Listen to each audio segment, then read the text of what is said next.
जसा आवाज पाहिजे त्या पद्धतीने सेट करतो. चंदनाचे हात पाय ही चंदन परिसा नाही न कवण्या दीपानाई पाठी थोडी अंधकार सर्वांगी साखर वगी गोड. तुका म्हणे तैसा तुका म्हणे तैसा सज्जनापासून पाहता बघून मिळची ना दीपनाई पाठे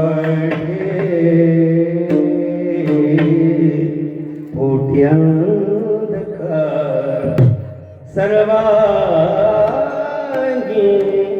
साखर अवघे गोड. नमो ज्ञानेश्वरा नमो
निवृत्ती उदारा स्वप्न देवा. मुक्ताबाई नमो त्रिभुवन पवनी अष्टत्रय जननी देवाचे. नमो सद्गुरु सुखया ज्ञानदीपा. नमो सद्गुरु सच्चिदानंद रूपा. नमो सद्गुरु भक्त कल्याण मूर्ती. नमो सद्गुरु भास्करा पूर्ण कीर्ती दयाळचे. केलिया स्मरण होय सकल विद्यांचे अधिकरण. तेची वंदू श्री चरण श्री गुरूंचे दे नमस्कार. आणि आता पांडुरंग करू प्रथम मन दुसरे चरण संताच्या. त्यांच्या कृपादाने कथेचा विस्तारू बाबाजी सद्गुरुदास दुवा. ओ नमो ज्ञानेश्वरा करुणा करा दया तुमचा पवन झालो चराचरी. श्री गुरु चरण सरोज निज मन मुकुरा सुधारी. बरण रघुवर विमल जशो जोदायक फलचारी. हे दुख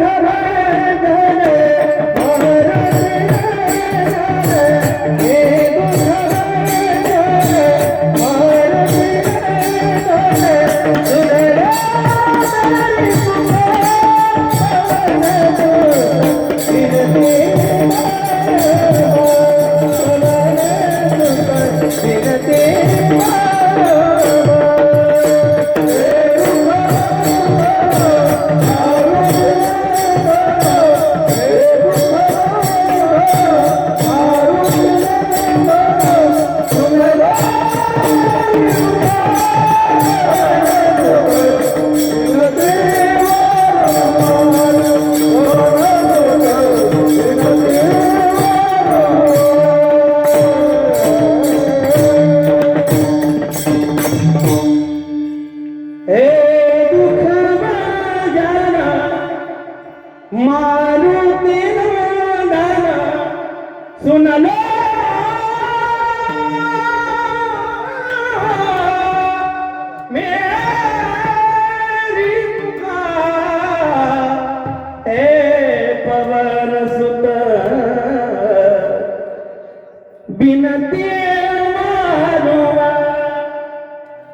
अष्टसिद्धी निधि केला दुखियों के तुम भाग्य विधाता सिया राम के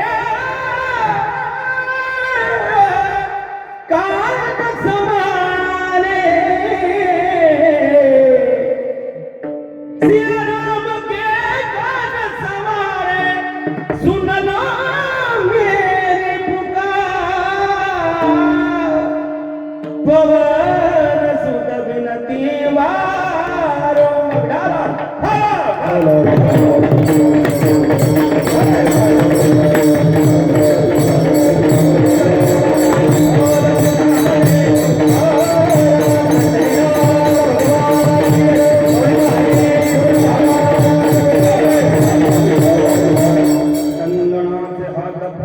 चंदन परिसणाई न कवड्यांग दीपाणाही पाठी पोटी अंधकार सर्वांगी साखर अवघी प्रस्तुत कीर्तन रूपी सर्वता निवडले अभंग जगद्गुरु जगद्वंदीय संत श्री सद्गुरू ज्या तुकोबरायांच्या अभंगवाणीला वारकरी संप्रदायाच्या वतीने किंबहुना वारकरी संप्रदायाच्या विचाराने सूर्याची रखडता अग्नीची दिव्यत वेद मंत्राची पवित्रता आईची वात्सल्यता अशी उपमा दिली आहे असे संत म्हणजे संत जगत मान्य संत विश्ववंदनीय जगद्गुरु जगद्वंदनीय संत श्रेष्ठ सद्गुरू या विश्वामध्ये ज्यांना पंचवेद म्हणून त्यांचा वाचा या विश्वामध्ये उपमा दिली असेल जगत मान्य संत तुम्हा सर्वांचे तुम्हा सकल मानव समाजाच्या हिताचा विचार करणारे संपूर्ण जीवनाची जोरदार करून अखंड मानव समाजाच्या जनकल्याणाच्या हिताचा विचार करणारे असे संत मान्य संत जगत मान्य संत हृदय सम्राट जगद्गुरु संत श्री सद्गुरू यांचा अतिशय उत्कृष्ट आणि अतिशय गोड आणि सज्जनाचा यथार्थ चिंतन करणारा खूप चरणाचा नव्हे पण अवघ्या 3 चरणाचा अभंग सेवे करता निवडलेला आहे विठाला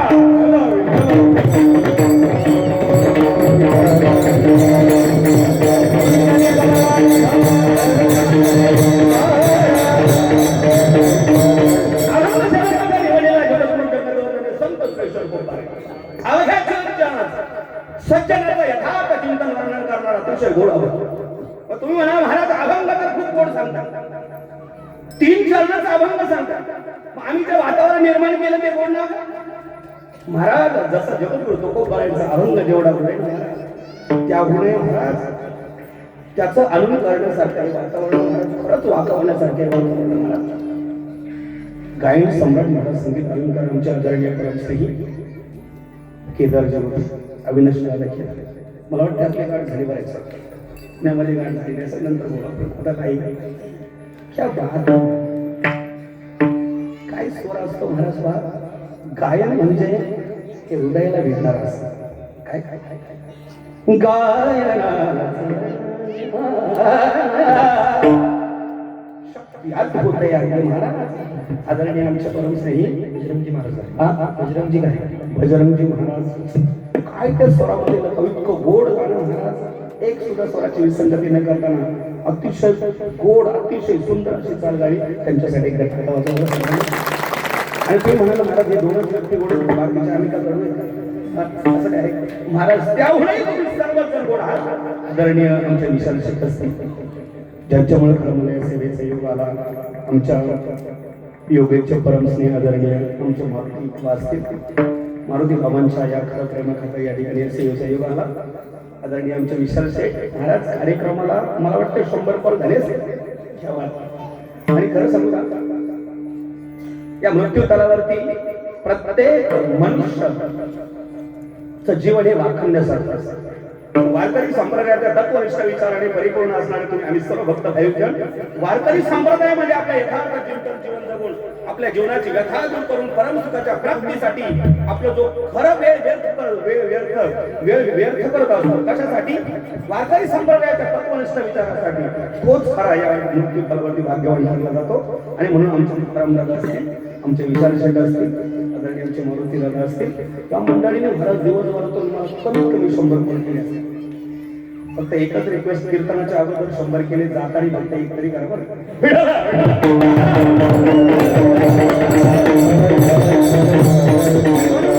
सर्व प्रेमात्मा भक्त भाविकांच्या प्रेमाखातर या मंडळी अतिशय प्रेम दिलं आणि त्या प्रेमाखातर या ठिकाणी सेवेचा योग आला.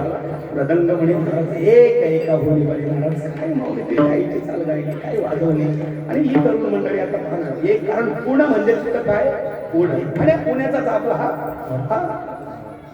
पुण्याचाच एक अतिशय चांगल्या प्रकारचा हा भाग आहे. आणि ते पुण्याच्या परप्रांगामध्ये जीवन जगणाऱ्या ठिकाणी सर्व भक्त भाविक तुम्हा सर्व भाविकांना सर्वांच्या नाव या ठिकाणी घेणं मला उचित नाही, पण तुम्हा सर्व भक्त भाविकांच्या चरणाला वंदन करतो आणि मी माझ्या सेवेला प्रारंभ करतो. विठाला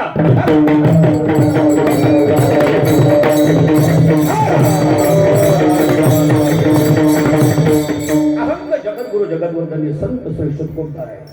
3 चरणाचा अभंग, त्या अभंगाद्वारे जगद्गुरु संत श्रेष्ठ तुकोबार सांगतात.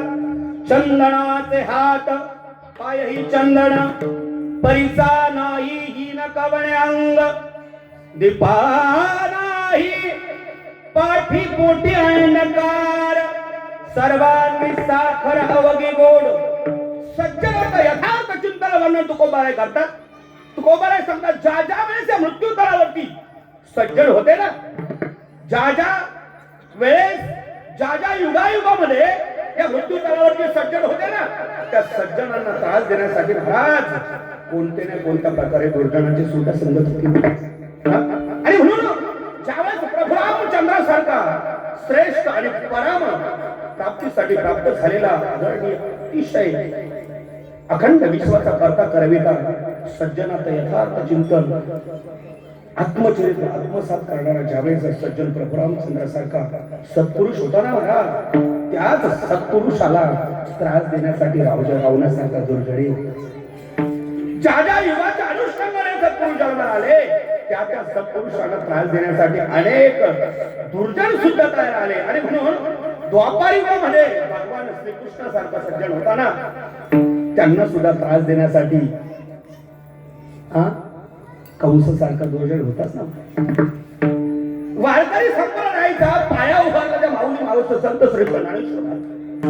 ज्या वारकरी संप्रदायाच्या तत्वनिष्ठ विचाराने तुम्ही आले जगताना, ज्या वारकरी संप्रदायाचा पाया ज्या ज्ञानेश्वर माऊलीने उभारला, त्या ज्ञानेश्वर माऊली सारखा सज्जन ज्या ज्या वेळेस येताना त्या वेळेस त्यांना विसोबा खेचण्यासारखा त्रास देण्यासारखा दुर्जन. आणि ज्या तुकोबारायांचा गाथा म्हणजे पंचमय समजला जातो, ज्या जगद्गुरु तुकोबारायांचा अभंग सेवेकरता निवडला, त्या तुकोबारायांसारखा सज्जन 350 पावणे 400 वर्षापूर्वी होता. त्या म्हणजे जगद्गुरु तुकोबारायांच्या सज्जनांना त्रास देण्यासारखा रामेश्वर भट्टांसारखा दुर्जन विठाला.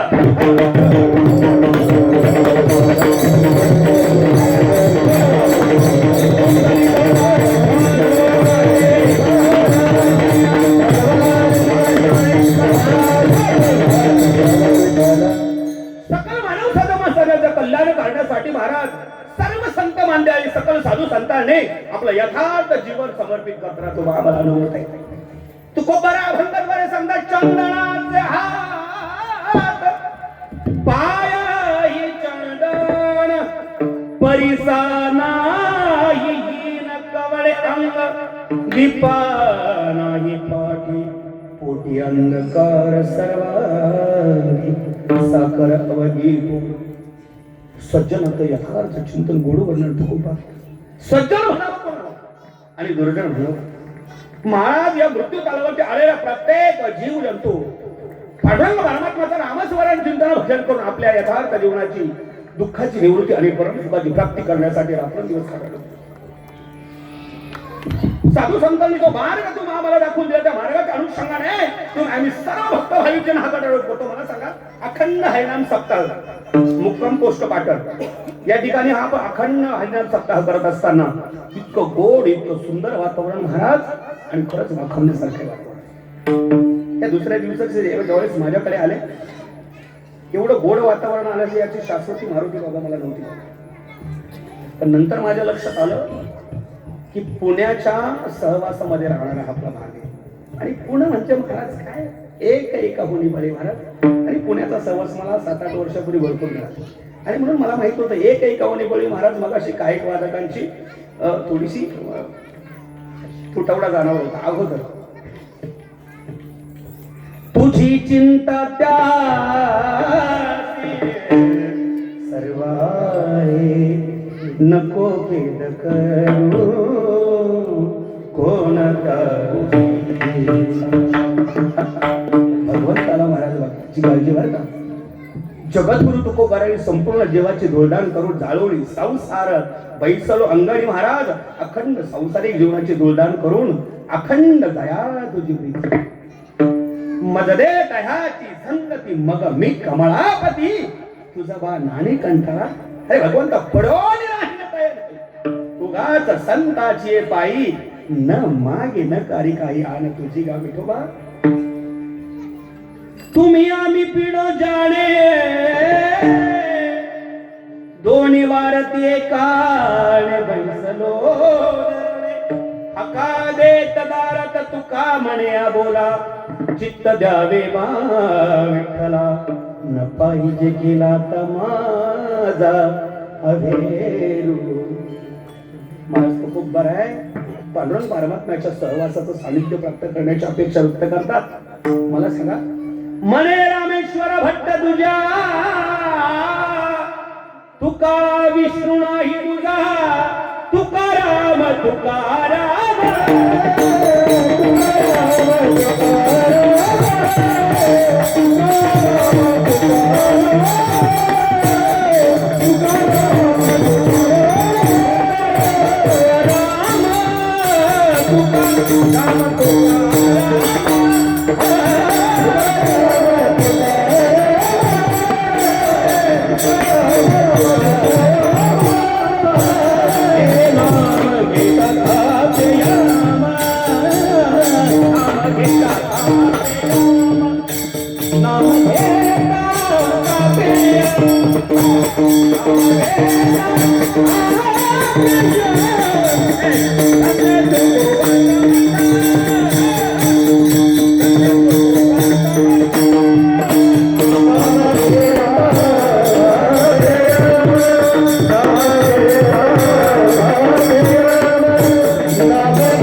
नाम घेता छेड नका करू प्लीज. नाम घेता या हे तुकाराम तुकाराम नाम घेता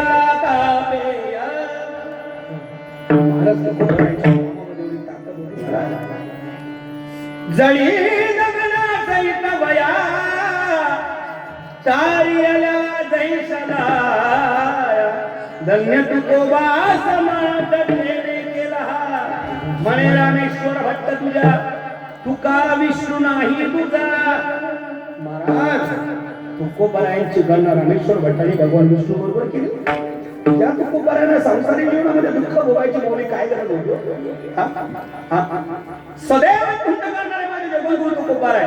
अधिकार परिपूर्णतम अवस्थेला प्राप्त झालेले होते तरी माझ्या तुकोबारायांना विश्वामध्ये अनेक प्रकारच्या दुःखाला सामोरं जावं, अनेक प्रकारच्या संकटाला सामोरं जावं लागलं. महाराज नवे नवे महाराज जगद्गुरु तुकोबारायांच्या जीवनाचा सखोल विचार केला. असा काळ माझ्या तुकोबारायांच्या जीवनामध्ये आला होता. जवळजवळ 40 दिवस माझ्या तुकोबारायांच्या घरी तुला सुद्धा मौली भेटली. वारकरी संप्रदायात निष्ठा विचाराने तुम्ही आम्ही जीवन जगणारे भक्त भाविक महाराज.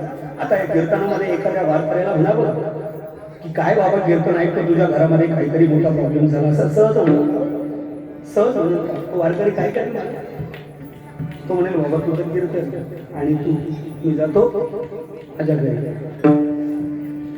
मला की दुःख व्हावे आईचे कोणी भावे ना जीवे मला दुःख व्हावं असा मृत्यू कालावधी हे काही मनुष्य जन्माला नाही मला दुःख मिळावं या अपेक्षेने कोणता व्यक्ती जीवन जगत नाही थोडं स्पष्ट मागून बोलू का आज या धर्ममंडपामध्ये मी आम्ही हजारो माणसं या ठिकाणी उपस्थित झाला कोणाला वाटतं मला दुःख प्राप्त व्हावं बोला बरं तुम्ही पटपट बोलाल तर मला चिंता न करायचं असतं बरोबर कोणाला असं वाटतं की मला दुःख प्राप्त व्हावं असं वाटतं का बरं मला सांगा याच्या पलीकडे जाऊन सांगेल या धर्ममंडपामध्ये तुम्ही आलात कशासाठी आलात बोला बोला बाबा कोणाचं कशासाठी आलात तुम्ही बोलत नाही असं काय सुख लागी करी शीतळ तरी तो पंढरीस जाय एक वेळ मग तो अवकाश सुख रूप दुःख विसर सुखा ला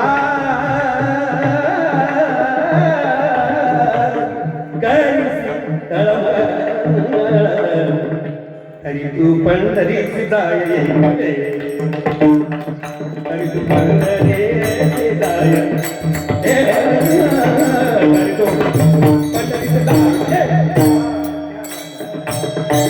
दारुनी दंडन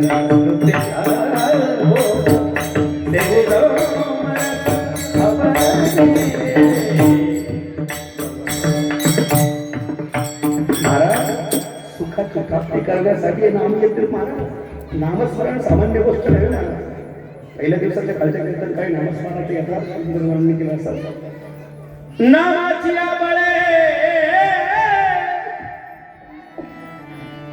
न भिऊ सर्वथा कळीकाळाची माथा सोठे मारू वैकुंठीचा देव अनुयात विठ्ठल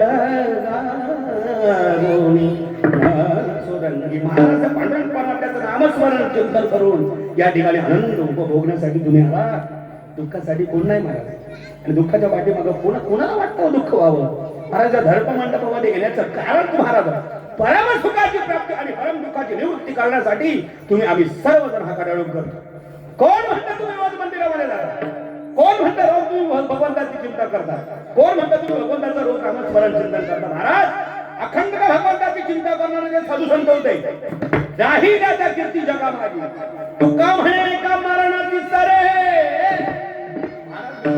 गोड बोलतो किती चांगलं बोलतो मला माहित नाही आणि जरी तुम्हाला आवडत असेल किंवा ना आवडत असेल किती वेळ 9 वाजेपर्यंत जय विठ्ठल झाला बाबा तू तुझ्या घरी आणि आम्ही आमच्या घरी तुझा माझा काही संबंध बरं एखाद्या कार्यकर्त्याने एखाद्या भाविकाला मी म्हणतो बाबा तुम्हाला जर माझं कीर्तन आवडले असेल तर 1-2 लाखाची प्रॉपर्टी माझ्या नावावर करा तुम्ही करता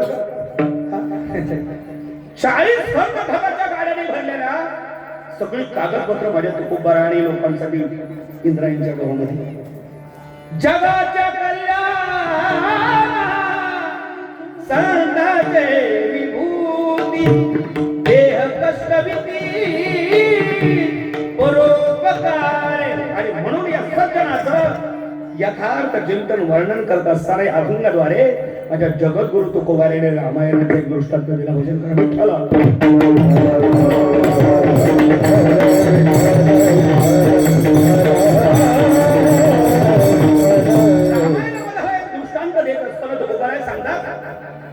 ज्यावेळेस प्रभुरामचंद्राचा राज्याभिषेक होणार माझ्या प्रभुरामचंद्राचा राज्याभिषेक होण्याचा काळ दुसऱ्या उद्या माझ्या प्रभुरामचंद्राचा राज्याभिषेक होणार संपूर्ण अयोध्येमध्ये आनंदाचे डोई आनंद तरंगप्रमाणे सर्व अयोध्यामध्ये सर्व त्या भक्त भाविक जनामध्ये आनंदच उपभोगतो उद्या माझा राम राज्य होणार दशरथ राजाला सुद्धा त्याच्या जीवनामध्ये अंतःकरणामध्ये अतिशय सुख अतिशय आनंद प्राप्त होत होता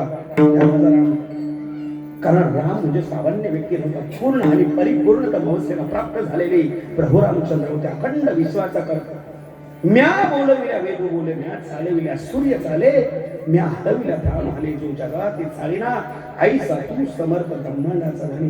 तो अखंड विश्वाचा करता करवता भगवंत होता. अखंड विश्वाचा करता भगवंत असताना दशरथ राजाचा अंतःकरणाने आनंदच प्राप्त होत होता. उद्या माझा राम राजा, उद्या माझा प्रभू, उद्या माझा राम राज्याभिषेकावर बसणार आणि ज्यावेळेस माझा प्रभू रामचंद्र राजा होणार त्यावेळेस अयोध्येमध्ये त्या संपूर्ण विश्वामध्ये आनंद, जिकडे तिकडे आनंदच निर्माण होणार. आणि त्या अति आनंदाच्या काळामध्ये दशरथ राजाने आपल्या पायाची वाट काही माझ्या दिसली. पहा, अति आनंद म्हणजे अति सुख आणि अति दुःख मनुष्याच्या जीवनाला दुःखाला कारणीभूत ठरतात. तू म्हणाल महाराज असं का बोलता? अति आनंद आला तरी अटॅक तो आम्हाला येऊ शकतो, येतो का ना? आणि अति दुःख जरी झालं तर मनुष्याचं जीवन संपलं जातं. अटॅक हा प्रकार आम्हाला अनेक प्रकार सर्वांना करतात. आणि म्हणून एक जीवन जगत असताना मनुष्य आणि मधला गावा तो समन्वय साधला पाहिजे. अति संपत्ती, अति लोभ सुद्धा जीवनामध्ये दुःखाला कारणीभूत आहे आणि अति दुःख सुद्धा तुमच्या जीवनाला अनन्य साधारण कारणीभूत आहे. आणि म्हणून समन्वय साधत असताना समप्रकारे जीवन जगून आपल्या जीवनाचे यथार्थ चिंतन करून त्या भगवंताचं चिंतन करून आपलं जीवन तुम्ही आम्ही समर्पित केलं पाहिजे. आणि म्हणून अति आनंदाच्या त्या आनंदामध्ये, अति आनंदाच्या त्या वातावरणामध्ये दशरथ राजाने आपली सर्वात लाडकी आणि प्रेमाची धर्मपत्नी कैकेयी मातेच्या महालाकडे आपली ज्यावेळेस दशरथ राजाने आपली वाटचाल केली, महालामध्ये प्रवेश केला. उद्या माझ्या प्रभू रामचंद्राचा राज्याभिषेक होणार या चिंतेने ते व्याकुळ झाले. काय विचार करिता माया जाय काळ लटिके ते मूळ फजितीचे. व्यर्थ विचार करणारे मनुष्य प्रत्येक क्षणाक्षणाला दुःखाला कारणीभूत ठरतात, फजितीला कारणीभूत ठरतात. आणि उद्या माझ्या तुझ्या प्रभू रामचंद्राचा राज्याभिषेक होणार या अपेक्षेने ती कैकेयी माता दुःखित अंतःकरणाने व्याकुळ झाली होती. कारण तिला तिचा पुत्र भरताला राज्याभिषेक करून द्यायचा. आणि म्हणून दशरथ राजाला सर्व कथा ज्ञात नसताना त्या आनंदाच्या भरामध्ये कैकेयी मातेच्या महालामध्ये प्रवेश केला. कैकेयी मातेला आवाज दिला, आपल्या लाडक्या महाराणीला आवाज दिला. पाहतो तर काय आवाजाचं प्रत्युत्तर कैकेयी मातेचं दशरथ राजाला येत नव्हतं. पाहतो तर संपूर्ण महालाची अवस्था अस्तव्यस्त झाली होती. आणि कैकेयी मातेला ज्यावेळेस दृष्टी समोर पाहिलं त्यावेळेस काळी वस्त्र परिहार करून आसनावरती बसलेले त्या कैकेयी मातेला दशरथ राजाने पाहिलं. महाराज त्या क्षणामध्ये अतिशय दुःखाने व्याकुळ दशरथ राजा झाला. पण तो दशरथ राजा होता महाराज, पाहिजे ते शक्ती, पाहिजे ते सामर्थ्य होतं. त्याने विचार केला काहीतरी व्यथा असेल, ती व्यथा बाजूला करून आपण त्याच आनंदामध्ये आपलं जीवन जगून. कैकेयी मातेला विचारलं, एवढं आनंद या ठिकाणी भोगत असताना, एवढं आनंदाचं वातावरण, प्रसन्न वातावरण असताना सुद्धा तू अशी जीवनाची व्यथा, तू अशी जीवनाची अवस्था का बरं करणे? त्यावेळेस कैकेयी मातेने एकही शब्दाचं उत्तर महाराज दशरथ राजाला दिलं नाही. अनेक प्रकारे विनवणी केली आणि मग कैकेयी मातेने दशरथ राजाला सांगितलं, तर तुम्हाला तुमच्या प्रश्नाचं उत्तर पाहिजे असेल तर जे 2 वर मी तुमच्याकडे मागितले होते त्या 2 वराची पूर्तता आता तुम्हाला करावी. आणि तो वर मागत असताना दशरथ राजाने लगेच सांगून टाकलं, जो वर मागायचा तो माग, पण या आनंदाच्या भरामध्ये अति दुःखाची अवस्था मला दाखवू नको. कारण उद्या माझा प्रभू रामचंद्राचा राज्याभिषेक होणार आहे. म्हणा उद्या माझा राजा, माझा राम राजा त्या सिंहासनावरती बसणार आहे. आणि मग महाराज त्या दृष्ट बुद्धीने विकाराने भरपटलेले त्या कैकेयी मातेने वर मागितलं, सुनमहु प्राण सुनमहु प्राण भावत दीका करहु एक बर भरत ही दीका. ओ प्राण प्रिय स्वामी, जर तुम्हाला द्यायचं असेल ना तर पहिल्या वरामध्ये माझ्या भारताला राज्याभिषेक द्या. राज्याभिषेक भारताला द्या म्हटल्यावर काही क्षणातच धरणीवरती पडणार तो दशरथ राजा. त्याच ठिकाणी स्वतःच्या शरीराला सांभाळलं. आता धरणीवरती पडणार तरी त्या कृष्ण बुद्धीने विकाराने भरकटलेल्या कैकेयी मातेला स्वतःच्या पतीची दया नाही आली. दुसऱ्या वरामध्ये मागितली,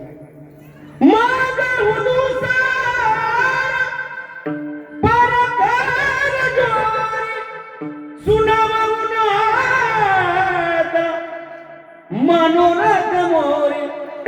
तापस वेश विशेष उदासी हे सवदा बनसा राम वनवासी.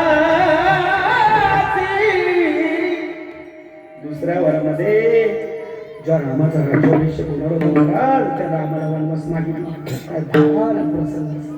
आणि ज्या वेळेस सज्जन होते ना त्या वेळेस त्या सज्जनाला त्रास देण्यासाठी महाराज विठाला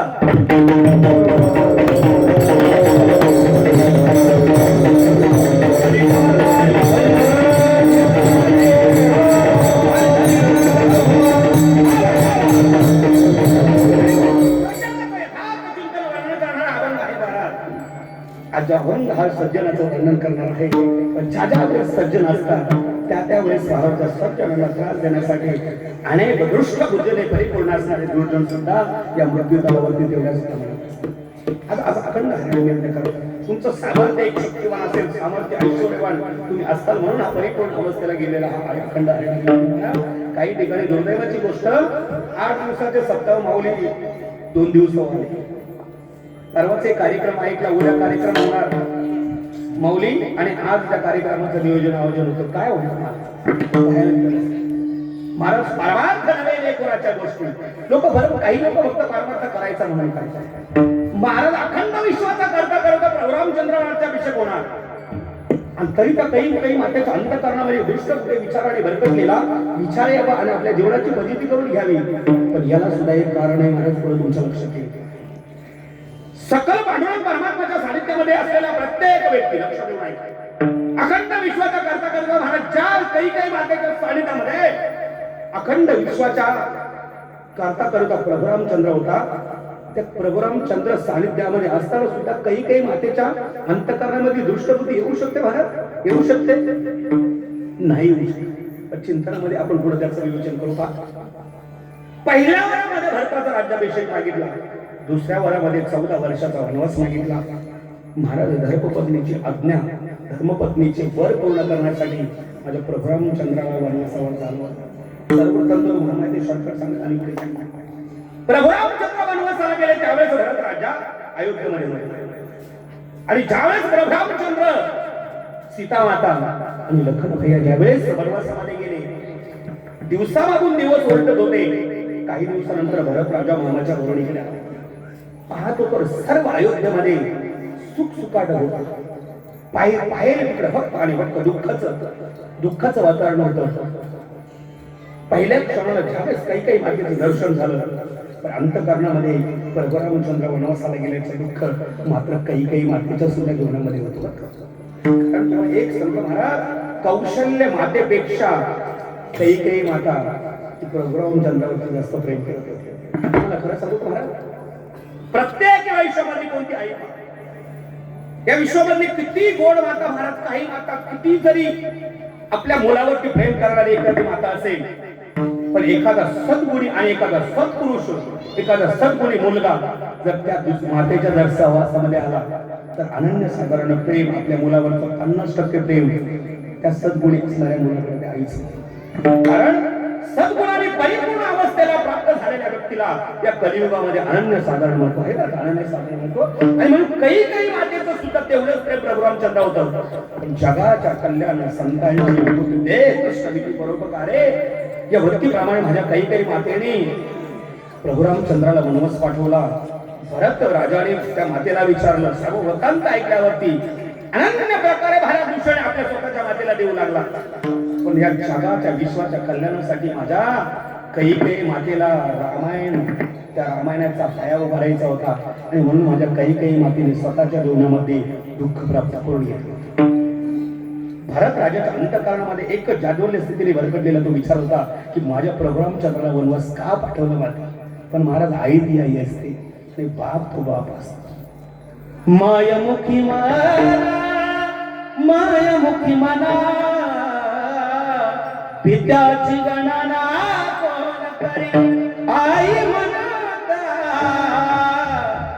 पहावे दे तुम्हा जवळी.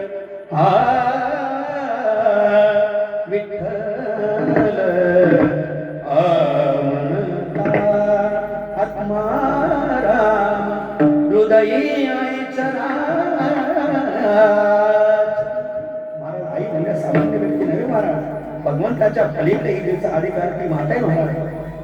भरत राजाने नाही ऐकले, अनेक प्रकारची भूषणे आपल्या स्वतःच्या मातेला दिली आणि अष्टांग दळ घेऊन माझ्या प्रभू रामचंद्राला आणण्यासाठी भरत निघाला.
राजा को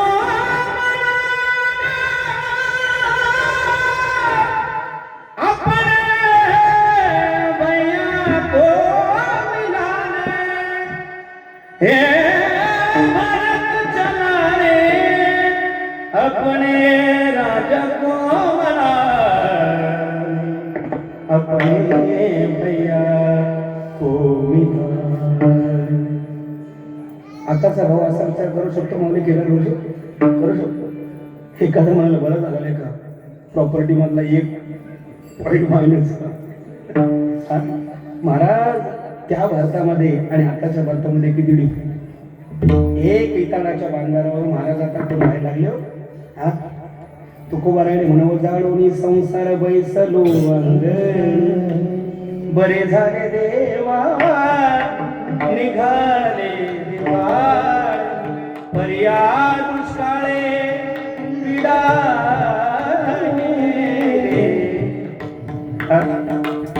ही साधू संतांची मागणी आहे, हे साधू संतांचे विचार आहे. ज्ञानेश्वर माऊलींच्या आवडीचा विषय पहा, तुकोबारायांच्या आवडीचा विषय पहा, माझ्या पांडुरंग परमात्म्याच्या आवडीचा विषय. आवडे देवासी तो ऐका प्रकार नामाचा उच्चार रात्र दिवस तुळसी माळा बोला आणि म्हणून हा अखंड हरिनाम शब्द त्याच्यासाठी असतात. कारण ते केली चौदाही भोवणी निर्माण संगती करतो. लक्षात बघाय का, केली चौदाही भोवणी निर्माण. ती चौदाही भोवणी निर्माण करत असताना माझं चिंतन माझं भजन करणारा एकही व्यक्ती नव्हता. 84 लाख योनी निर्माण केल्या, माझं चिंतन करणारा माऊली एकही नव्हता. पहिला वर्ग केला साधू संतांचा, दुसरा वर्ग केला पशु पक्ष्यांचा. भगवंताला नाही करमेल, कसं करमेल महाराज. आपल्या आई वडिलांशिवाय आपल्याला कर्म शकतं माऊली. तुम्ही कितीही मोठे व्हावं, आई वडिलांशिवाय साहेब कोणा कर्म शकतो. मायमुखी म्हणा मायमुखी म्हणा, आई ती आई असते, बाप तो बाप असतो. महाराज या प्रमाणे भगवंतानी ती 14ही भोवणी निर्माण केली, पण भगवंताला कर्म नव्हतं. कारण नामस्मरण करणारा कोण. पहिला वर्ग साधू संतांचा निर्माण केला, पण साधू संतांनी फक्त कर्म करावे. पशु पक्ष्यांचा कर्म केला, पण पशु पक्ष्यांना पाप पुण्याची व्यथाच कळत नव्हती महाराज. आणि म्हणून भगवंताने हा तुमच्यासारखा पवित्र आणि प्रसन्न आणि पांडुरंग परमात्म्याचं चिंतन वर्णन करणारा मनुष्य देह निर्माण केला. शास्त्रकार सांगतात पहा, कर्म प्रधान कर्म प्रधान साधु जीवन तो भोग प्रधान पशु जीवन तो यस्मिन् प्रधान नृजीवन तो विचार प्रधान तू या प्रमाणे महाराज विचार प्रधान मनुष्य जीवन महाराज मनुष्य विचार करण्याचं सामर्थ्य भगवंताने दिले. कर्म प्रधान साधू संतांनी फक्त कर्म करावे का? जर त्यांनी कर्म करत राहिले तर त्या कर्माच्या अनुषंगाने आम्ही तुमच्या अवनाची जीवनाची वाटचाल शुद्ध आणि सात्विकपणे करू शकता. आणि ज्ञानेश्वर माऊली वारकरी संप्रदायाचा तर पाया उभारला असता तर आज तुम्ही या धर्म मंडपामध्ये मनस्ता आणि जगद्गुरु तुकोबाराने कलेश्वरी विराजमान होऊन सामान्य जय जीवाचा उद्धार करण्यासाठी स्वतःच्या जीवनाची धोंडाक जर केली नसती तर आज या धर्म मंडपामध्ये तुम्ही आम्ही असला नसता. महाराज अवघ्या वयाच्या 12व्या वर्षी हातामध्ये तलवार घेणार, अवघ्या वयाच्या 16व्या वर्षी रायरेश्वराच्या मंदिरावरती त्या पिंडीवरती रक्ताचा अभिषेक करणारा, अवघ्या वयाच्या 67व्या वर्षी अफजल खानाचा कोसळा करणारा आणि अवघ्या वयाच्या 51-52 वर्ष जगणारा या विश्वातला एकमेव राजा होता तो म्हणजे छत्रपती शिवाजी राजा होता. छत्रपती शिवाजी राजा होता. आदिलशाहीची चाकरी करत असताना शाही राजा आणि जिजामातेने विचार केला स्वराज्य स्थापन हो ही तर भावार्थ स्वराज्य स्थापन करण्यासाठी आपल्या सामान्य जीवाला जीवनामध्ये परम सुखाची आणि परम दुःखाची निवृत्ती करण्यासाठी स्वतःचं जीवन महाराज मृत्यूच्या अवस्थेमध्ये ढकललं. तो होता शहाजी राजा. अवघा वय वर्ष होता 12व्या वर्ष छत्रपती शिवाजी राजांचं. एक मुलगा आपल्यासोबत ठेवला आणि एक मुलगा पुण्याची जहागिरी सांभाळून त्याच पुण्याच्या जहागिरी सांभाळत असताना स्वराज्य स्थापन करण्यासाठी माझ्या माता भगिनींना स्वराज्याचं ही ऐश्वर्य सुख भोगण्यासाठी स्वतःचं जीवन आनंदमय जगण्यासाठी माझ्या शहाजी राजाने स्वतःच्या संसाराची धोळधाल केली होती. महाराज छत्रपती शहाजी राजांना माहित होता तर जिजामातेला आणि छत्रपती शिवाजी राजांना त्या ठिकाणी पाठवल्यावर एका ठिकाणी आदिलशाही होती, एका ठिकाणी मुघलशाही होती, काही ठिकाणी कुतुबशाही होती. महाराज एका ठिकाणी इंग्रज होते, पोर्तुगीज होते. महाराज चारी विश्वामध्ये चारी बाजूनी विरोधाभासाने भरकटलेले गोष्ट बुद्धीने विचार करणारे या अनेक शाही होत्या. तरी माझ्या छत्रपती शिवाजी राजांनी स्वराज्य स्थापन करण्याची अपेक्षा पूर्ण केली. आज छत्रपती संभाजी राजाचं होऊन गेलं. छत्रपती संभाजी राजांनी आपलं संपूर्ण जीवन वडिलांच्या पावलावर पाऊल ठेवून या स्वराज्याची धुरा सांभाळण्याचं काम केलं. महाराज एक दुर्दैवाची अशी घटना घडली. त्याच संभाजी राजांच्या जीवनामध्ये किती दुःख भोगावं लागलं सगळा इतिहास तुम्हाला मला माहिती. किती भयानक तो काळ होता. मला सांगा छत्रपती शिवाजी राजे गेले, छत्रपती संभाजी राजे गेले तरी स्वराज्याचं स्वप्न शिल्लक राहिलं का? स्वराज्याचं स्वप्न पूर्ण होण्यासाठी अनेक शूरवीर योद्ध्यांनी आपलं जीवन समर्पित केलं. महाराज या धर्ममंडपामध्ये आल्यावर 2 तास जर कीर्तनकारांनी सांगितलं तुम्ही टाळी वाजव नाही लोक माऊली केदार करू ते लोक टाळी वाजवणार. मी म्हणलं ना बाबांना टाळी वाजवा. ते म्हणतात बाबा तुला काय सांगायचं तेवढं तू सांग. तू समोर समोर काय सांगणार आहे आम्हाला सगळं माहिती. पुराणातल्या सगळ्या गोष्टी सांगणार आहे. आम्ही फक्त 9 वाजेपर्यंत ऐकणार आहे आणि आम्ही आमच्या घरी जाणार. महाराज परमार्थ याच्यासाठी परमार्थ महादेव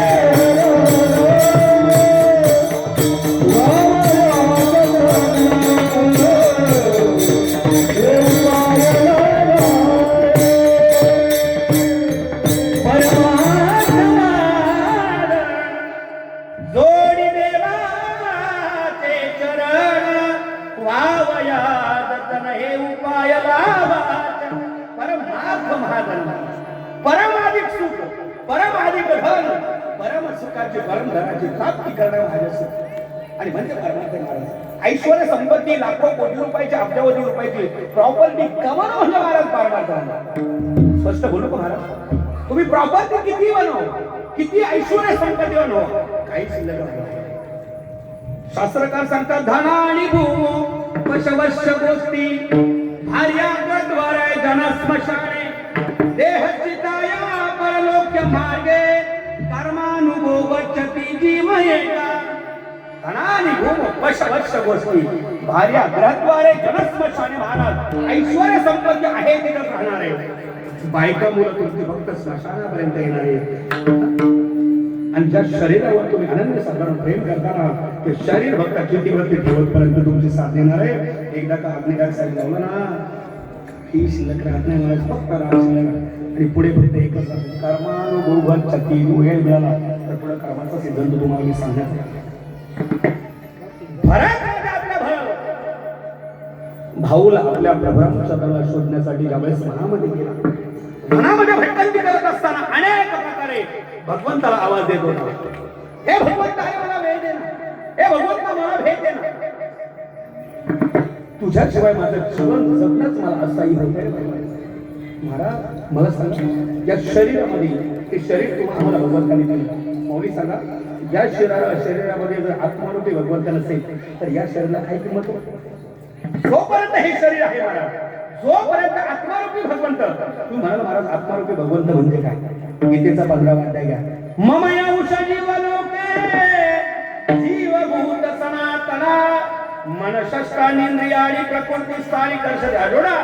मम यौष जीवलोके जीवभूत प्रत्येक जीवामध्ये प्रत्येक अंशामध्ये मी अंशात्मक रूपाने देव नटला नाना परी बरोबर उरला चराचरी. महाराज जोपर्यंत शरीरामध्ये आत्मारूपी भगवंत आहे तोपर्यंत त्याचं तुम्ही भजन पडोनी राहीन हे शरीर जोवरी आहे हे शरीर ओवरी करार देवाचे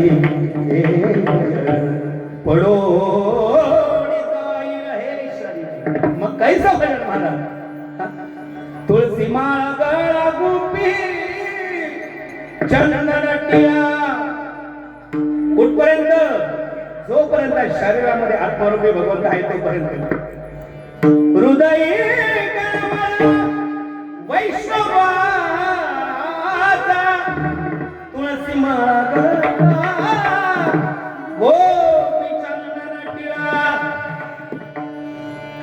आता तुमच्या समोर मी जिवंत आहे का गेलेलं आहे. बोला बोला जिवंत आहे ना कशामुळे. अहो बोला ना तुम्हाला कंटाळा आला मी जाऊ का घरी.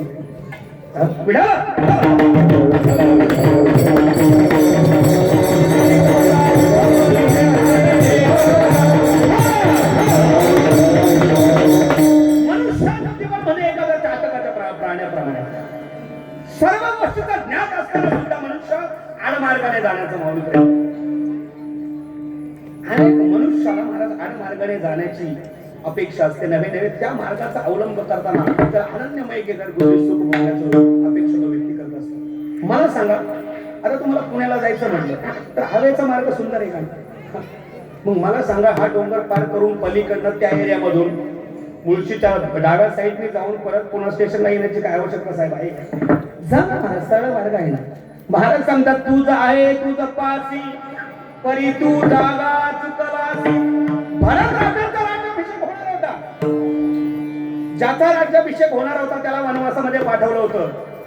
मला प्रभुरामचंद्र नव्हते म्हणून या ठिकाणी भरत राज्याचा राज्याभिषेक साहेब होत होता का नाही होऊ शकत होता. त्यांना कोणी आडमार्ग करणारा कोणा विरोध बसवता का. तरी माझ्या भरत राजाने अंतःकरणामध्ये शुद्ध सात्विक तत्वाने विचार केला आणि ज्यांचा अधिकार होता त्यांना शोधण्यासाठी वनामध्ये गेले की महाराज सत्पुरुषांची कथा की सज्जनाचा विचार करणाऱ्या सज्जनाच्या तत्वाला प्राप्त झालेल्या व्यक्तींची कथा आहे. तुमची आमची कथा वेगळी महाराज तुम्ही आम्ही बोलायला महाराज का बरं. महाराज सांगतात तुझ आहे तुझं पासी. महाराज 1000 रुपये घेऊन एक प्रवासी पंढरीच्या वारीमध्ये प्रवास करत असेल. लक्ष करून काय का 1000 रुपये सोबत घेऊन एक प्रवासी तो पंढरपूरच्या वारीमध्ये एक वारकरी प्रवासी करत असे. रोज आपल्या खिशामधले पैसे संध्याकाळी मोजून तो आपल्या खिशामध्ये ठेवत असे. असा रोज त्याचा दिनक्रम चालू असे. अनेक दिवस ओलांडून गेले आणि मग एका चोराची नजर त्या सत्पुरुषाच्या पैशावरती पडत असे. बरं एका चोराची नजर त्या सत्पुरुषाच्या पैशावरती पडत असे आणि मग तो चोर त्या सत्पुरुषाच्या सानिध्यामध्ये येत असे आणि काय विचार करत असे मी याचे पैसे कधी जोडत असे. सद्गुणाने विचार करणारा एक वारकरी आणि दृष्टगुणाने विचार करणारा एक दृष्ट विचार करणारा तो एक चोर आहे महाराज. तो चोर विचार करत असे, एक ना एक दिवस मी याचे पैसे चोरत असे. रोज तो वारकरी आपले पैसे मोजून आपल्या खिशामध्ये ठेवत असे. अनेक दिवस दिनक्रम त्या दोघांचा चालू असे. आणि मग तो चोर विचार करत असे, अनेक दिवस ओलांडून गेले, मी याचे पैसे चोरण्याचा प्रयत्न करत असे, पण याचे मला पैसे कधीच भेटत नसे. आणि तो विचार करत असे, याच्याकडे काहीतरी जादू तोडाचा नसे ना. तो घाबरला आणि त्या सत्पुरुषाला विचारायला लागला, बाबा अनेक दिवस तुमच्या पैशाचा चोरण्याचा विचार मी करत असे, पण रोज तुम्ही तुमचे पैसे कोठे ठेवत असे ते मला कधीच कळत नसे.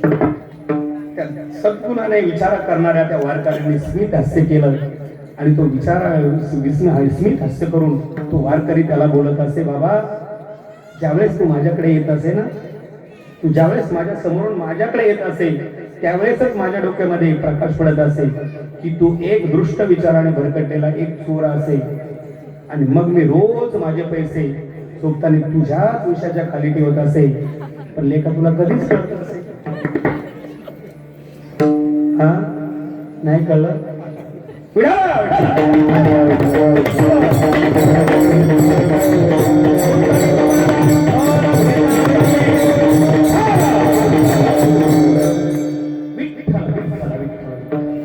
विठ्ठल भजनामध्ये ताकद किती मोठी बाबा. तुझ्या गोरजडी मागाशी साल गायली, काही ताकद होती त्या चालीमध्ये. ज्यांना गाण्याची आवड त्यांना कळलं असेल. गोरजीकडे ज्यांना गाण्याचं काहीच कळत नसेल ना, ते म्हणतात अरे बाबा किती वेळ चाललंय तुझं. एका कीर्तनामध्ये गुरुजी तुमच्यासारख्या एका कलाकारांनी चक्रधार गायले. 70-80 वर्षाचा एक म्हातारा आला, म्हणे बाबा काय झालं ते काही लोकांना चक्रधार नोटेशन कीर्तनामध्ये गायलेलं नाही आवडत. माफी मागून बोलतो, कुणाला किती आवडते कुणाला किती आवडते मला याच्याशी काही घ्यायचं. मला सांगा, हे सप्त स्वर माझे. गुरुजी तुम्हाला गायन शिकण्यासाठी काय करावं लागलं? पहिल्यांदा तुम्ही डायरेक्टली विलंबी ठाई गायली का? पण डायरेक्ट तुम्हाला एखादा राग लागेल याचा अनुभव आला का? आला असेल का? अहो नाही.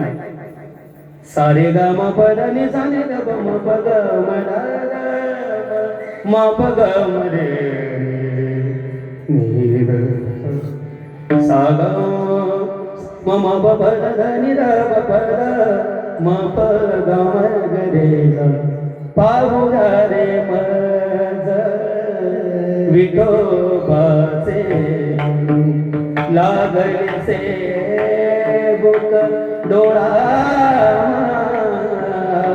पाहुया रे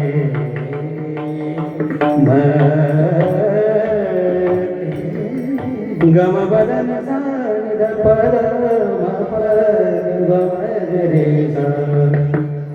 महाराज हे चक्रधारी हे अमृतेश्वरची पद्धत आहे.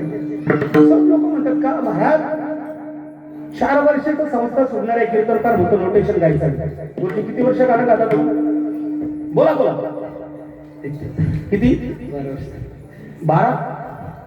क्या बात आहे. अरे वा. किती वर्ष? आता वय किती गुरुजी तुमचं? 25. 12 मधून 25 मायनस करा, किती राहिले? किती? 13.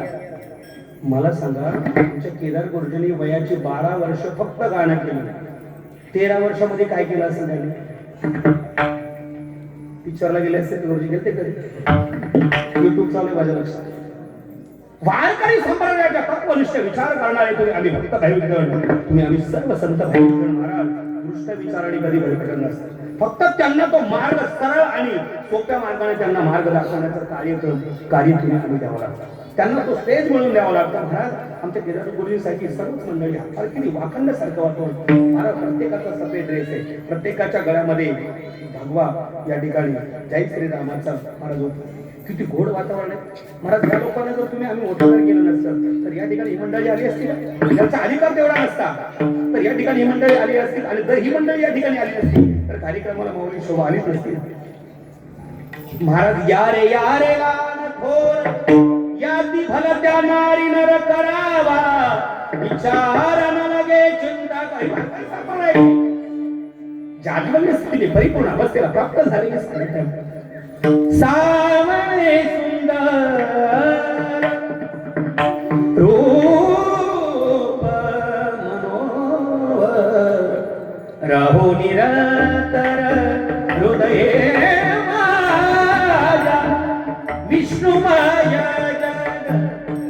वैष्णवाचा धर्म भेदा भेदा भ्रम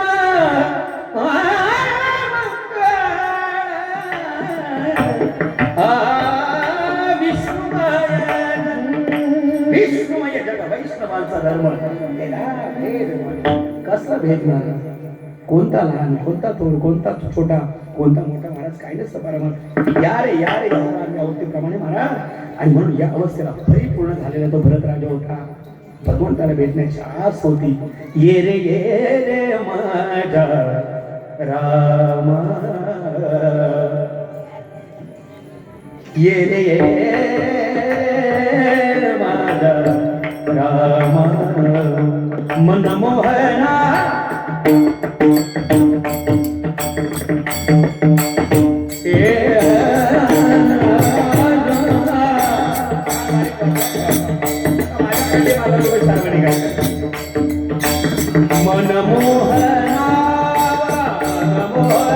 मनमोहना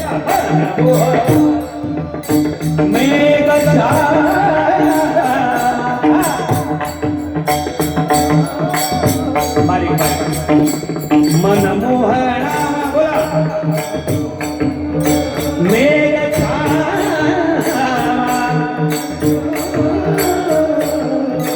ये रे माझा रामा ये रे माझा रामा हे माझा रामा ये रे भगवंतारे ये मनमोहना अरे तुझ्या मनाने तुझं जीवन सगळं मोहन टाकलं भगवंता ये ना तुझ्याशिवाय नकोय मला हे जीवन नकोय मला ते राज्य नकोय मला ते ऐश्वर्य नकोय ती संपत्ती मला भगवंता तुझ्या रामाविना जीव व्याकुळ होतो नाही देवासियारा कसा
कसा मला टाकून गेला तुझ्या विना मजचे न पडेना ताये देवा सियारा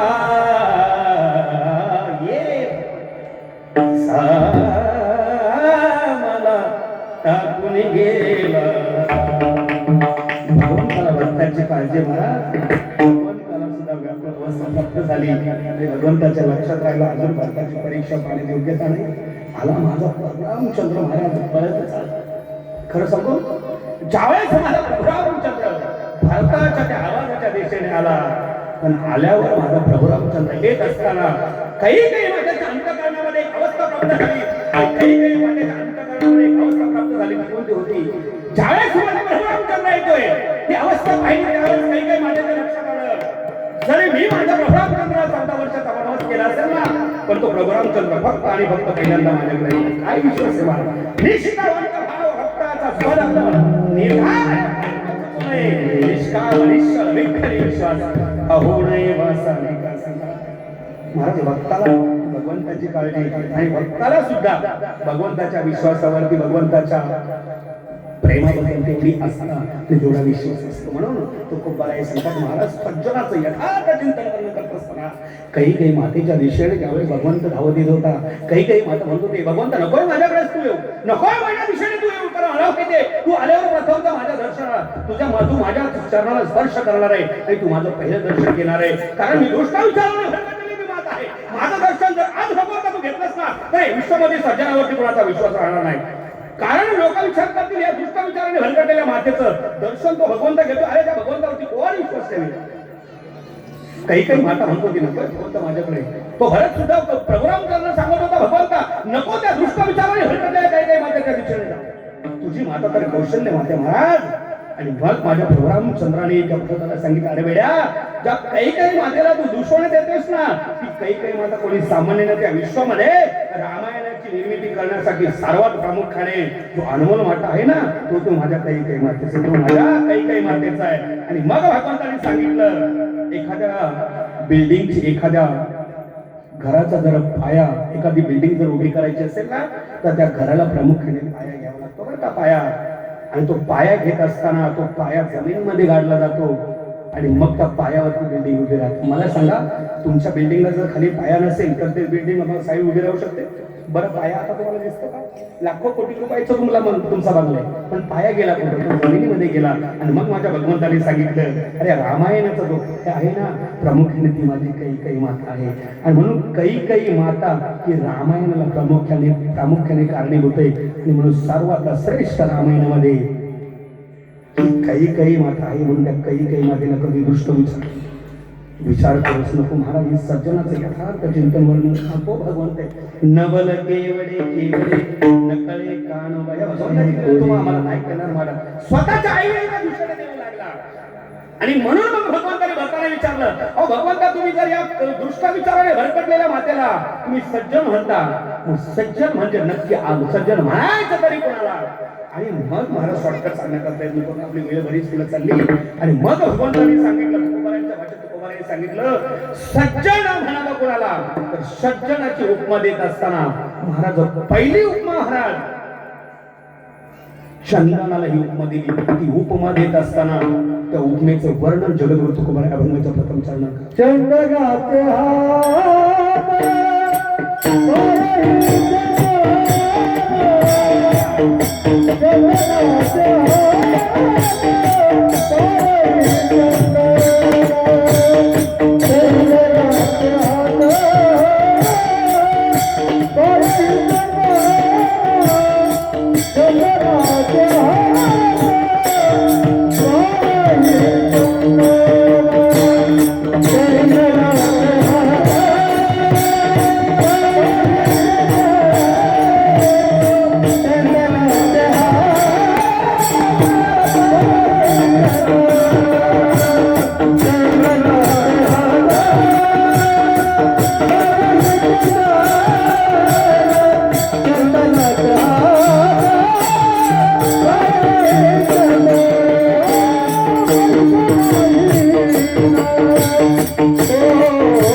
He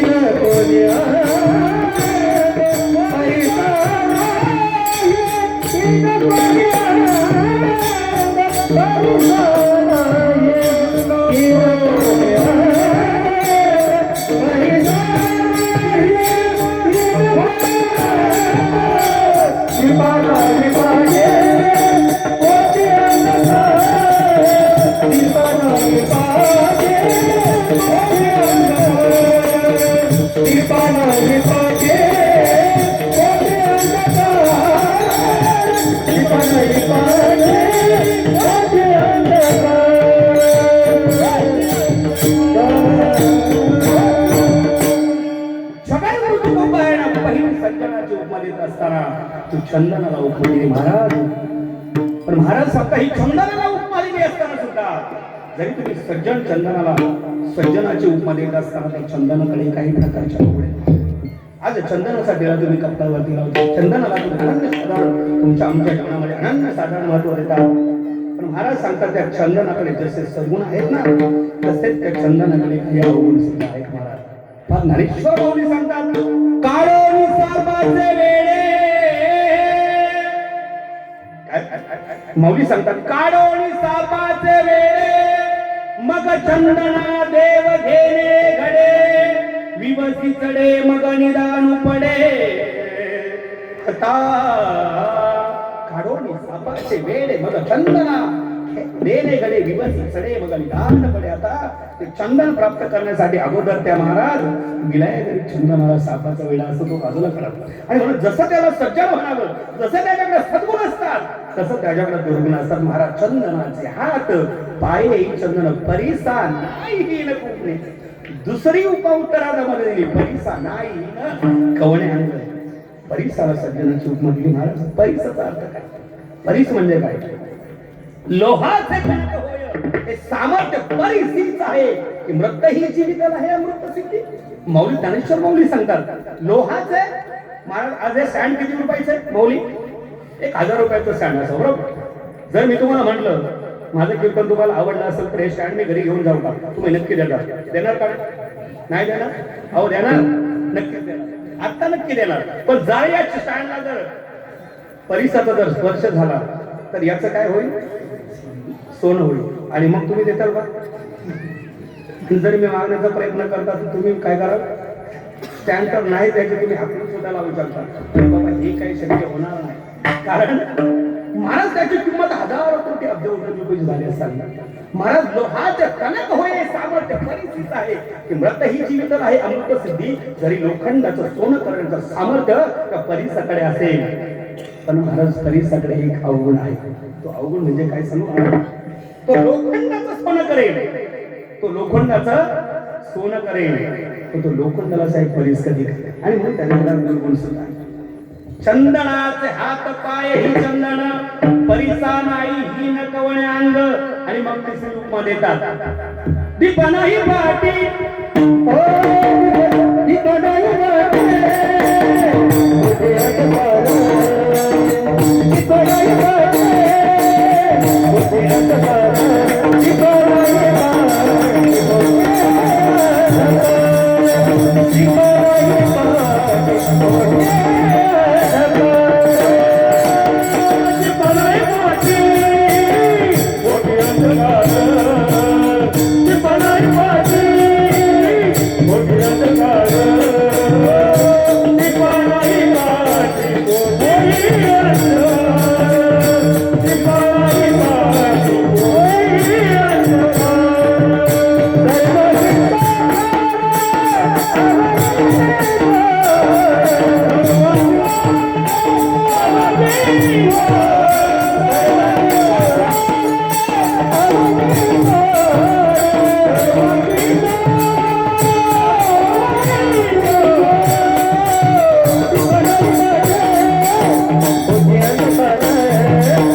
जगद्गुरु तुकोबाने महाराज त्या दिव्यात दीप नाही पाटील कोठे अंधकार सर्वांगी साखर अवधी गोड.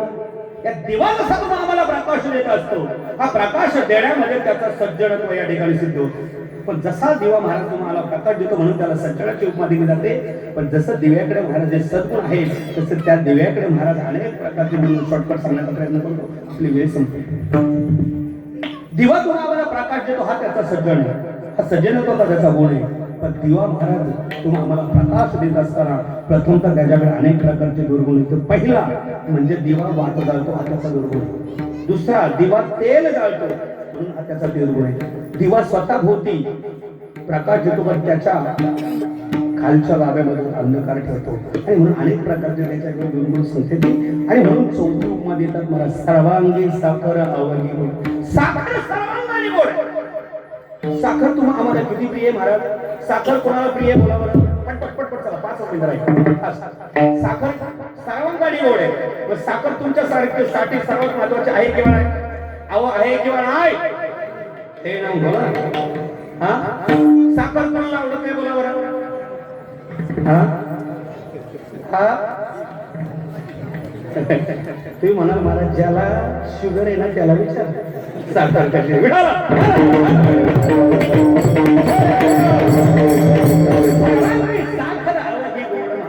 साखर सर्वांगाने गोड. पण माऊली तुकोबर आहे सांगतात की साखर सर्वांगाने गोड असताना सुद्धा त्या साखरेमध्ये सुद्धा अवगुण आहेत महाराज. सर्वांगी साखर अवघी गोड. सर्वांगाने गोड असताना महाराज ते तुम्हा आम्हाला शुगर वगैरे अनेक प्रकारच्या विकाराला कारणीभूत ठरणारी साखर आहे. आणि म्हणून सज्जनाची उपमा द्यावी तरी कोणाला? द्यावी तरी कोणाला?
नाही जंगना परिसा नाही न कवड्यांगदी पानाही पाठीपोटी अन्नकार सर्वांगी साखर अवघी ओळख तुका म्हणे तैसा सज्जना पासोडी पाहत अवगुण मिळे चिनादी पानाही पाठीपोटी अन्नकार सर्वांगी साखर अवघी ओळख सज्जनाचे उपदेश असता प्रत्येक गोष्टीला अनेक साधन सज्जनाचे उपदेश असताना सर्वांना ही सज्जनाची उपमा कमी पडते महाराज. पण सज्जन असतात ना महाराज सांगतात तुका म्हणे तैसा सज्जना पासोडी पाहत अवगुण मिळेची ना.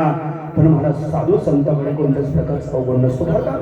आणि म्हणून की सज्जनाची उपमा फक्त आणि फक्त ही साधू संतांना लागू पडते. आणि म्हणून साधू संतांनी जो मार्ग तुम्हाला आम्हाला दाखवून दिला त्या मार्गाच्या अनुषंगाने तुम्ही आम्ही जर जीवन जगत राहिला ना महाराज तर तुमच्या आमच्या जीवनामध्ये कधीच दुःख आणि कधीच संकट येणार नाही. आद्यगुरु शंकराचार्याच्या शिष्याने आद्यगुरु शंकराचार्यांना प्रश्न विचारला गुरुजी या विश्वामध्ये अनन्य साधारण पापाचा भार वाढतोय. या विश्वामध्ये अनन्य साधारण पापाचा भार वाढत असताना सुद्धा या सृष्टीमध्ये पापाचा भार या पृथ्वीवरती वाढत असताना सुद्धा ही पृथ्वी माता पापाचा भार सहन कसा करते. आद्यगुरु शंकराचार्यांना विचारलेला प्रश्न. शंकराचार्य सांगतात बाळा या विश्वामध्ये अनन्य साधारण पापाचा भार वाढतोय तरी पृथ्वी माता पापाचा भार सहन करते. याला कारण फक्त एक आहे या सृष्टी तलावावरती 7 तत्वाच्या अनुषंगाने भगवंताने सृष्टीचं संगोपनाने सृष्टीची निर्मिती केली. ही 7 तत्व सांगत असताना जसे 7 स्वर आपण गुरुजी संगीतामध्ये गातो ना तसे 7 स्वरांच्या अनुषंगाने सृष्टी संगोपन करत असताना निर्मिती करत असताना ती 7 तत्व सांगण्याचा शॉर्टकट प्रयत्न करतो आणि सेवा टोपी घेतो. पहिलं तत्व म्हणजे गोभीर. गोभीर विप्रैष वेदस्त सतीवी सत्यवादी लोक विधान सप्तगीर नार्यते मैली. ही 7 तत्व सांगत असं पहिलं तत्व म्हणजे गोभीर. गाई जोपर्यंत त्या विश्वामध्ये गोमाता आहे ना तोपर्यंत त्या पृथ्वी तलावरती बाबाचा वार कधीच बोलू शकतो. जोपर्यंत पृथ्वी तलावरती वेदाचं पठण करणारा तो वेदांत पंडित आहे ना तोपर्यंत त्या पृथ्वीवरती पापाचा भार कधीच वाढू शकत नाही. आणि जोपर्यंत या पृथ्वी तलावरती तुमच्या आमच्यासारख्या सत्य पतिव्रता माता आहेत ना तोपर्यंत त्या पृथ्वीवरती पापाचा भार कधीच वाढू शकत नाही. अधिकार संपन्न देला तुम्ही आम्ही सर्व भक्त बायोजन असताना या पृथ्वी तलावरती जोपर्यंत 7 तत्व सांगताना पहिलं म्हणजे गोभीर. गोभीर म्हणजे गाई. महाराज शास्त्रकार सांगतात शृंग मुले स्थितो ब्रह्मा शृंग मध्ये तू केशवा सांगतात शृंग मुले स्थितो ब्रह्मा शृंग मध्ये तू केशवा शृंगाग्रे शंकर विद्येत्रो देव प्रतिष्ठा. महाराज ती देशी गाय होती गायीचं सामर्थ्य एवढं असामान्य आहे की या गोमातेच्या शिंगाच्या दोन्ही भागावरती महाराज तिन्ही देवांचं वास्तव्य. म्हणून आज वारकरी संप्रदायाच्या तत्वनिष्ठ विचार जगणाऱ्या तुमच्या आमच्या पुण्याच्या पवित्र वातावरणामध्ये 50% शेतकऱ्यांच्या घरी गावठी आहे का? किती जणांकडे गावठी गाय हातवर करा बरं. क्या बात आहे बा महाराज. आणि म्हणून गावठी गाया जोपर्यंत गावठी गाय होत्या तोपर्यंत जीवनामध्ये कोणत्याच प्रकारची दुःख होती. आणि म्हणून ती गावठी गाय ती देशी गाय आपल्या जीवनामध्ये अनन्य साधारण महत्व करते. शास्त्रकार सांगतात पुढे सांगतात महाराज गोमयेन सदा स्नान करिषेचा संविश्लेष श्लेष पुत्र पुरुषामि प्रतिहातांच वर्णये. महाराज गोमातेच्या गोमूत्राने आणि शेणाने जर तुम्ही आम्ही स्नान कराल ना तर तुमच्या शरीरामध्ये असलेले सर्व विकार नाहीचे होतात. आणि म्हणून 5-25 वर्षापूर्वी ज्याच्याकडे गावठी गाय होत्या ज्याच्याकडे ते देशी गाय होत्या त्याच्या जीवनामध्ये केदार गुरुजी कधी संकट येत नव्हती. आता 5-25 वर्षापूर्वी प्रत्येक शेतकऱ्याच्या घरी 5-25-50 100 गायी होत्या आणि म्हणून साहेब आजार नव्हते. आता 25 वर्षाच्या मुलाला चष्मा लागला. 50 वर्षाचा वारकरी झाला तरी शुगर अटॅक वगैरे वगैरे आजाराने त्रस्त होऊन जीवन महाराज गेलं. कशी अवस्था व्हायची काय? याला कारण काय? महाराज परम कर्तव्यापासून परायण झालेल्या व्यक्तीला जीवनामध्ये कधी परमसुखाची प्राप्ती होत नसते महाराज. आणि म्हणून कर्तव्याच्या निष्ठेने कर्तव्याच्या तत्वाने जर तुम्ही आम्ही जीवन जगत राहिला ना महाराज कर्तव्यनिष्ठ जर तुम्ही आम्ही जीवन जगत राहिला जीवनामध्ये कधीच होत नाही. आणि मग गाईचं आणि आईचं नातं खूप गोड सांगितलं. कविकार सांगतो शॉर्टकट सांगण्याचा प्रयत्न करतो. एखाद्या मुलाची जर आई गेली एखाद्या बाळाची जर आई गेली ना महाराज तर त्या बाळाला जगवण्याचं काय फक्त ती गाई करीत असते. कारण गाईचं आईचं नातं कधी गोड पडेल. कधी काय सांगतो अंगारुणा हो अंगारुणा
गायीच्या हंबरण्यामधूनच आई हा शब्द का मारा. आई हा शब्द किती गोड आहे मारा. मायमुखी मना माय मना. भगवान श्रीकृष्णाने सुद्धा म्हणावं, आई गाई नाही खाली गम्या. मग भगवंताला मम्मी नव्हतं का म्हणते महाराज. आई हा शब्द खूप गोड आहे महाराज. चला वेळ संपली. आणि म्हणून आईच आणि गाईचं नातं खूप गोड आहे महाराज. तुम्ही 4, 10, 25 महिने सांभाळा, पण उपाय करू सर्व फक्त भाविकांना विनंती, तुम्ही आम्ही वैश्य समाजामध्ये जीवन जगणार आहे. आठवा इथेच 18 वेळ संपली महाराज. कृषी गौरक्ष वाणिज्य वैश्य कर्म स्वभावजम परिचर्यात्मकम कर्म शूद्र स्वापी स्वभावजम. महाराज वैश्याचं कर्म वेगळं, ब्राह्मणाचं कर्म वेगळं, क्षत्रियाचं कर्म. महाराज छत्रपती शिवाजी राजे, छत्रपती संभाजी राजांचं कर्म वेगळं होतं. त्यांनी शौर्य, त्यांनी तेज निर्माण केलं महाराज. कृषी गौरक्ष वाणिज्य वैश्य कर्म स्वभावजम ही कर्म आपण. छत्रपती संभाजी राजांची शौर्याचं कर्म होतं. त्यांनी फक्त युद्धच करायचं होतं. शौर्य तेज बुद्धी द्राक्षम युद्धेच परायणम दानम ईश्वर भावश छात्र कर्म स्वभाव. ब्राह्मणाचं कर्म काय? क्षमोदमस्तक शौच शांतरार्जवमेवच ज्ञान विज्ञान ब्रह्मकर्म. ज्ञानेश्वर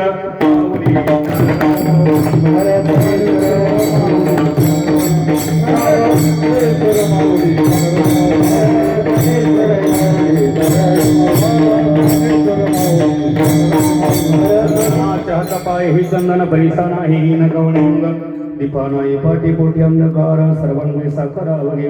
तुका म्हणे तैसा सज्जना पासोनी पाहता गुण मिळेची ना. दीपानाई पाठी पोटी अंधकार सर्वांगी साखर ही सर्व सेवा तुम्हाला सर्व भक्त भगिनींच्या चरणावरती स्पर्श करत असताना महाराज आदरणीय मारुती बाबा यांच्या माध्यमातून खरं मला हे सेवेचा योग आला. महाराज मनापासून तुमचं धन्यवाद. आभार. तुकारामदारी असतील, आमच्या विषयाविषयक असतील, सर्वच घटक म्हणजे सर्वच ग्रामस्थ महाराज एका होणी पडले. खरंच तुमच्या वातावरणामध्ये या वातावरण वाखण्याचा खूप अधिकार तैसा करा उपदेश यावरतीच जरी प्रमाण असेल, पण माझा अधिकार नसताना सुद्धा तुम्ही सर्व भाविकांनी अतिशय गोड पद्धती या सेवेसाठी, माझ्या सेवेसाठी तुम्ही साथ दिली. या ठिकाणी मृदंग वादक आमचे आदरणीय गुरुजी, ही सर्व ज्येष्ठ मंडळी आणि तरुण भाग्यवंत नटे या ठिकाणीच आनंद झाला. स्वर्गीचे अमर इच्छिता देव मृत्यू नको व्हावा जन्मावा, पण पुढे काय नारायण नामे होऊ जीवन मुक्त आणि कीर्तनी आनंद गाऊ गीती. महाराज भगवंतानी या मृत्यू तलावात आल्यावर तो आनंद हे सोहळे, आता हे सोहळे झाले त्रिभुवनी आणि विषम भुवनी साधले. आपल्या जीवनातले विषम भुवनी बाजूला करण्यासाठी फक्त नामस्मरणी साधना विषय महाराज. या विषया कारणे या विषया वाचून सर्व काही अनेक सर्वता रम्य काही ऐसा स्वभाव जो काही इंद्रियांचा महाराज. इंद्रियांचा स्वभाव आहे विषय सुखाचे विषय सुखाची आस्था निर्माण करणे. तो विषय सुख महाराज नामस्मरणाचा सुद्धा असू शकतो बरं का. आणि म्हणून नामस्मरणाच्या तत्वाने हा विषय सुख हा नामस्मरण भक्ती सुखाचा आनंद तुम्ही आम्ही उपभोगत असताना आदरणीय आमचे विषयांचे गाते तुम्ही सर्व ग्रामस्थ गायक माता भगिनी प्रमुखाने आमच्या माता भगिनीसाठी एकदा टाळ्या वाजवतो. महाराज तुमच्यापैकी 4 पटी नव्हते आणि म्हणून तुम्हाला सर्व माता भगिनी पुरुष वर्गाने विशेष करून मला सेट करत विषय खरंच आनंद वाटला. या ठिकाणी तुमचं जे पहिली एंट्री पाहिली नाही महाराज, किती संप्रदायावरती प्रेम आहे. काय हो काय निष्ठावंत भाव भक्ताचा स्वधर्म महाराज जीवनामध्ये तुमच्या कधीच कोणत्या प्रकारचं संकट नाही अशी भगवंताकडे सदिच्छा व्यक्त करतो. या ठिकाणी आमचा पुन्हा योगेश रुपये असतील त्याच्या माध्यमातून आमच्या मारुती बाबाच्या माध्यमातून कर्मालय सेवेचा योग मिळावा म्हणून तुम्हाला सर्वांना वंदन करतो. या ठिकाणी एक शब्द माझ्याकडनं चुकला असेल उदार कारणाने आदरणीय आमचे चोपदार बाबा असतील आणि सर्वात प्रामुख्याने एकदा टाळी वाजव आमच्या सिस्टमवाल्या दादा असतील, वेलेकरी असतील आणि प्रामुख्याने ताईने मला मगाशी फोन केला म्हणे आम्हाला लाईव्ह करायचं. आमच्या नाणेकर ताई ना मला रुपाली ताई नाणेकर, तुम्हाला मनापासून धन्यवाद. एखादा शब्द चुकीचा असेल तर बाजूला कडून चांगल्या प्रकारचे रायपणी लाईव्ह करा एवढीच विनंती. आणि एखादा शब्द चुकला उदाहरण तरी विनंती पुढे अधिक असेल करते करून घ्या. पायाच्या प्रसादी काही वेळ मग क्षमा करणे. तुकारा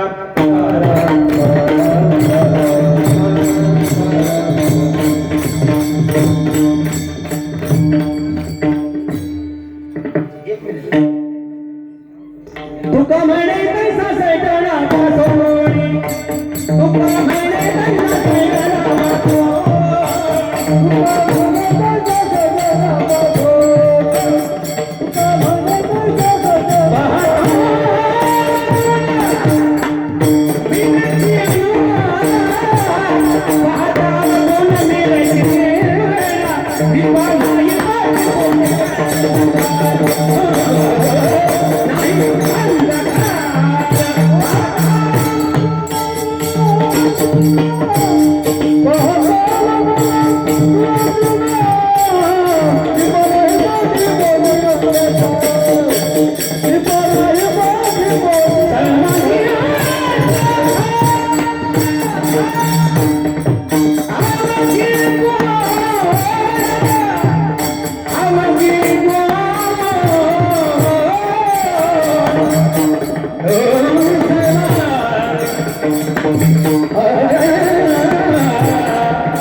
Oh